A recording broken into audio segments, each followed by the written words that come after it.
Hey, what's up, YouTube? It's your boy Lil Saif here. We're going to do things a little bit differently today. I wanted to talk about this hot button issue of Islamophobia. Now, I reject the definition outright. The typical consensus hinders on two major fallacies. Islamophobia is described as an irrational fear of Muslims and Islam. And as we already know, Islam is not Muslim. That's pretty much holding accountable the individual, the same actions as the collective or the ideology. Furthermore, it also sneaks in this insidious premise that only leftist liberals are allowed to define what is considered rational. So I, as a New Yorker who was originally introduced to Islam through the 1993 World Trade Center bombings, as well as the plots to blow up the Lincoln and Holland Tunnel, drowning my fellow New Yorkers inside the East River. You know what I'm saying? That's how I was introduced to Islam. In Look, it didn't take September 11th for me to realize that there's something different about Islam. Now, what the Young Turks would like you to do, they'd like to play this moral relativistic game. So let's start off by destroying and dismantling their whole premise. All religions are the same. Ladies and gentlemen, whoever reads this or sees this video, understand that Christianity is a passive aggressive religion. Yes, we will grandstand on the graves of AIDS infected homosexuals. We will laugh at anyone who dies at an inopportune time while they're committing a crime. We're passive aggressive assholes. We know our passivity. We allow God to punish you, you know? Jews are elitists. You can't even get in for you to wish them harm. So it's a moot point. They're not going to outright project violence on you in such a manner that you would have to fucking leave a continent. No. We have Islam.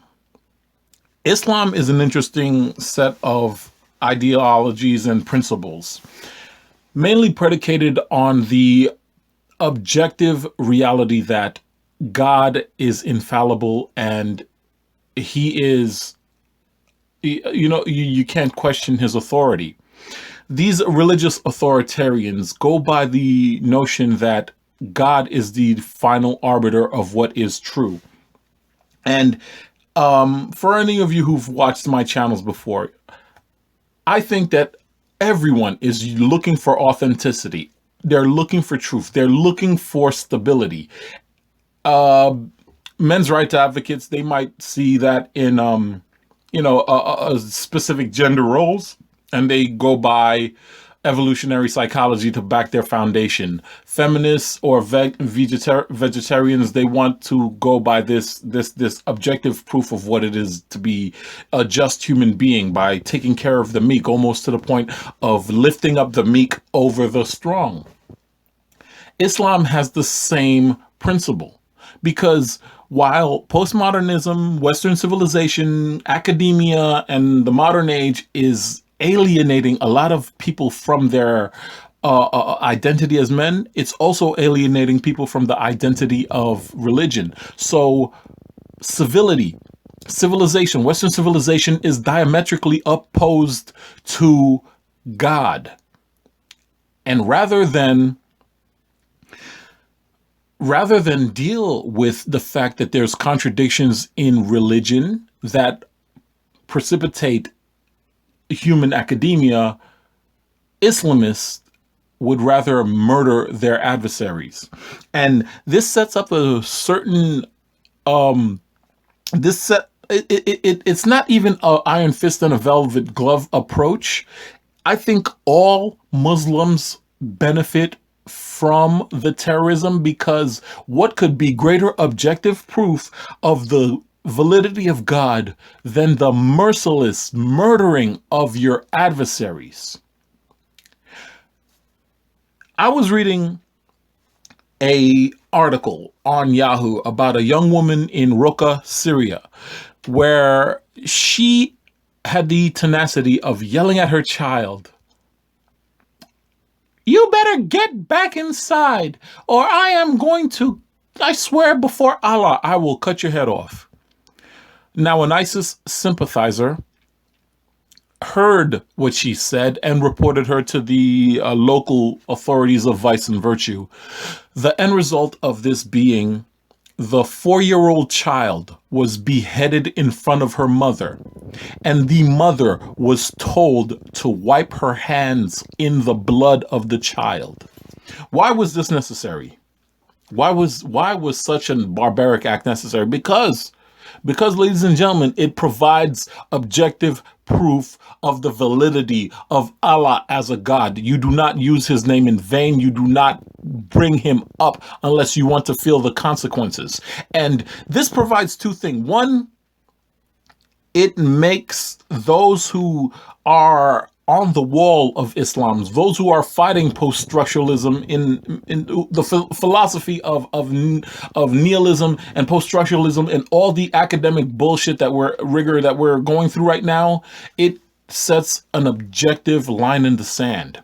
God is real. He is real because I killed your fucking daughter. I blew up your World Trade Center. I bombed your enemies. I'm bankrupting your country. I'm going to destroy you. So help me Allah.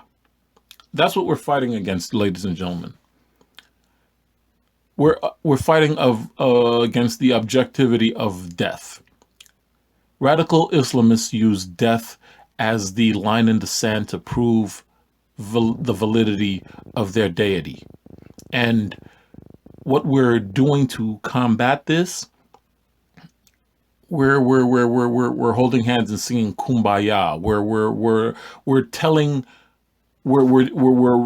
ourselves that these 20-year-old Syrian men are not in fact welfare tourists and jihadists, but they are adolescent, prepubescent, innocent young war refugees.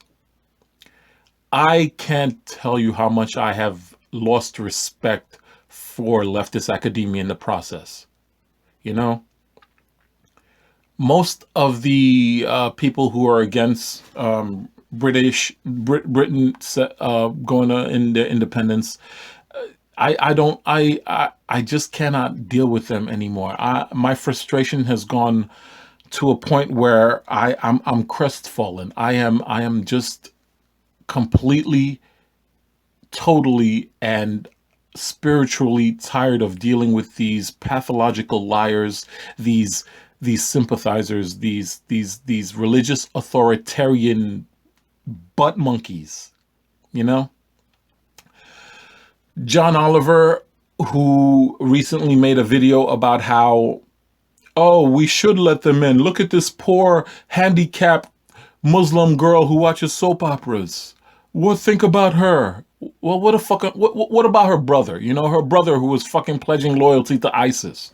Did you ever fucking talk about that? You know,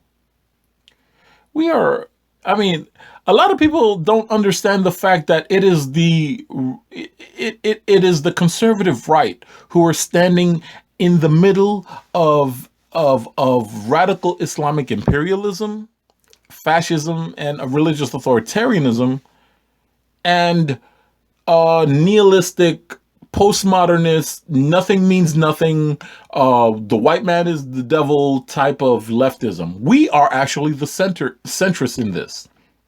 So, to take it back to what my original concern was about the leftist progressives who, for whatever reason, think that nationalism is equal to racism. For all the leftist progressives who use accusations of racism in every single fucking debate of their human existence, for every leftist who thinks that there is not something to be defended when we say that we hold these truths to be self-evident, that all men are created equal and are endowed by a creator with certain unalienable rights. For those leftists who thinks that, you know what, I'm just going to capitulate because, well, colonialism was bad. You know, rotten hell, you know, fuck you. I hate you guys.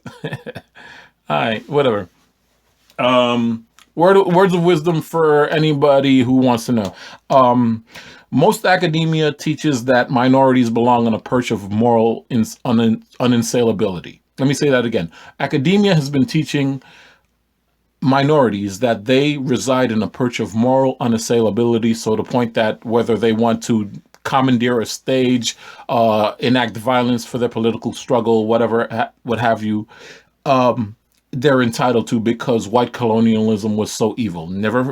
Never regarding the fact that it was Islam who was running the slave trades, or of course, yeah, Jews were getting the financial proceeds, but it was actually Islam who was doing the dirty work. Forget all that. Forget all of that. White equals evil. Anybody who disagrees with you is a racist. For my conservative friends, when you're talking to a liberal, understand that you're dealing with someone who is prone to go through the daily affirmations of saying that I am morally pure, I am morally just, I am virtuous, I am not a racist. So it might not be in your best interest to even discuss with them. Islam in itself is exploiting all the schisms of Western civilization against itself. They have a Unitarian principle of Allah is the greatest, death to all non believers, and they have not let that go since 1993, since 2001, till the present day. There is no need to debate them on this. Just remind them that I understand what you have done, and I understand that history is repeating itself. There are certain Muslims in this world that are good at lying. There's certain Muslims that are good at killing. There's certain Muslims that are good at stroking the velvet glove of peace and tolerance against your face as their brothers circle you and prepare to end your life. I don't care how racist this starts. Like I said, I'm a New Yorker. There's no such thing as an Islamophobia for a New Yorker. This is your boy Louis Cypher. Dangerous thoughts from a disillusioned Cosby kid. Peace.